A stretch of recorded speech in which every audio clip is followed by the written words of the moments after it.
Good morning बच्चों। कक्षा 12 के सभी छात्र छात्राएं ध्यान दें।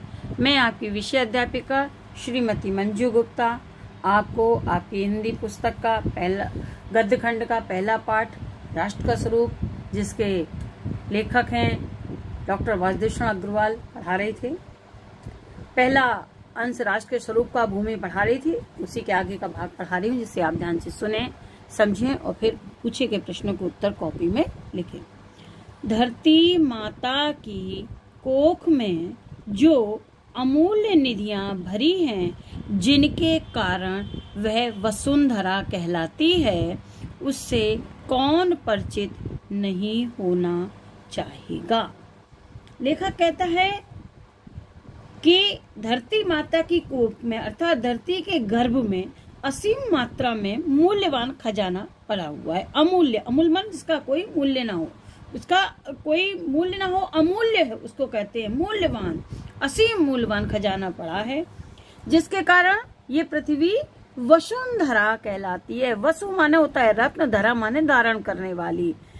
वसु रत्नों को धारण करती है, इसीलिए ये वसुंधरा कहलाती है।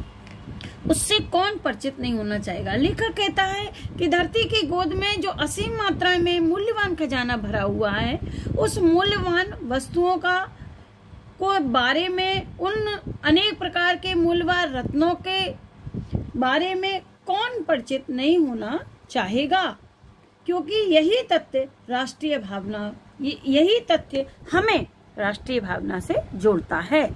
लाखों करोड़ों वर्षों से अनेक प्रकार की धातुओं को पृथ्वी के गर्भ में पोषण मिला है। लेखक कहता है कि हजारों वर्षों से, लाखों वर्षों से धरती के गर्भ में, धरती के अंदर विभिन्न प्रकार की खनिज पदार्थों का, विभिन्न प्रकार के धातुओं का, विभिन्न प्रकार के रत्नों का पोषण होता रहता है। और दिन रात उससे कौन परिचित होना नहीं चाहेगा। दिन रात बहने वाली नदियों ने पहाड़ों को पीस पीस कर अगणित प्रकार की मिट्टियों से पृथ्वी की देह को सजाया है। लेखक कहता है हमारे पहाड़ों से बड़ी बड़ी नदियां बहती रहती हैं, दिन रात बहती हैं। इन नदियों के साथ पहाड़ों की उपजाऊ मिट्टी भी बहकर आती है, जो धरती के विस्तृत वक्ष स्थल पर बहने वाली इन नदियों ने अपनी मिट्टी से इस धरती की देह को सजाया है, संवारा है और इसे उपजाऊ बनाया है। ये अंडरलाइन है, इसको ध्यान से समझेंगे।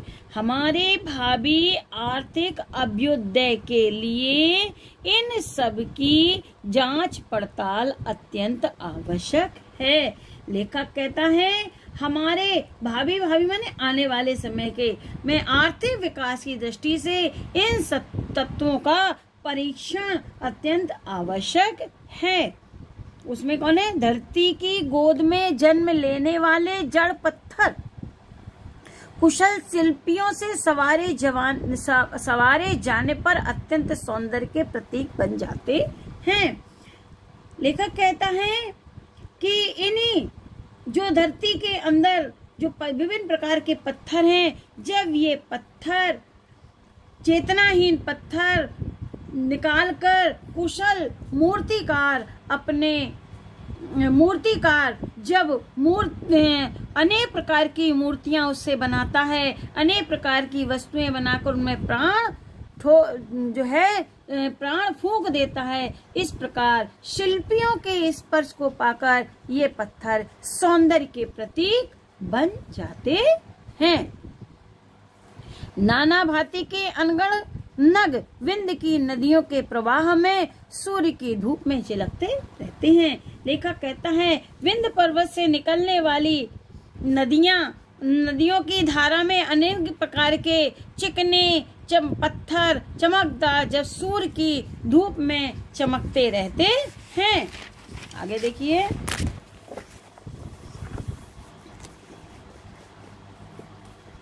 उनको जब चतुर कारीगर पहलदार कटाव पर लाते हैं, तब उनके प्रत्येक घाट से नई शोभा और सुंदरता फूट पड़ती है। और वे अनमोल हो जाते हैं। लेखक कहता है कि जब ये धरती नदी के संग आते हैं और चमकते हैं तो उनको चतुर कारीगर काट काट कर विभिन्न प्रकार के उभार देता है और ऐसी कृति की रचना करता है जो कि वह अनमोल हो जाते हैं और वह जो है कीमती बन जाते हैं और बहुमूल्य बन जाते हैं, जो कि देश के नर नारियों के काम आते हैं। देश के नर नारियों के रूप मंडन और सौंदर्य प्रसाधन में इन छोटे छोटे पत्थरों का भी सदा कितना भाग रहा है। अतएव हमें उनका ज्ञान होना आवश्यक है। लेखक कहता है कि ये पत्थर जब अमूल्य बन जाते हैं, नदियों की धारा में बिखरे ये पत्थर देशवासियों के गहनों का हिस्सा बन जाते हैं, किस प्रकार से उनके सौंदर्य में वृद्धि करते हैं, इसका भी ज्ञान हमें होना आवश्यक है। जब इन सब के प्रति हमारा ज्ञान बढ़ेगा तो हमारी राष्ट्रीयता की भावना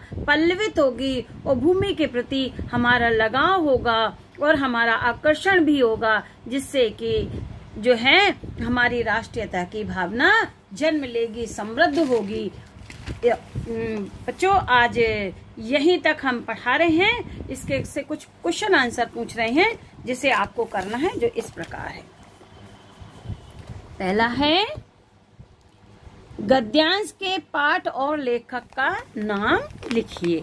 पहला प्रश्न है गद्यांश के पाठ और लेखक का नाम लिखिए। तो पाठ का नाम राष्ट्र का स्वरूप, लेखक का नाम डॉक्टर वासुदेव शरण अग्रवाल।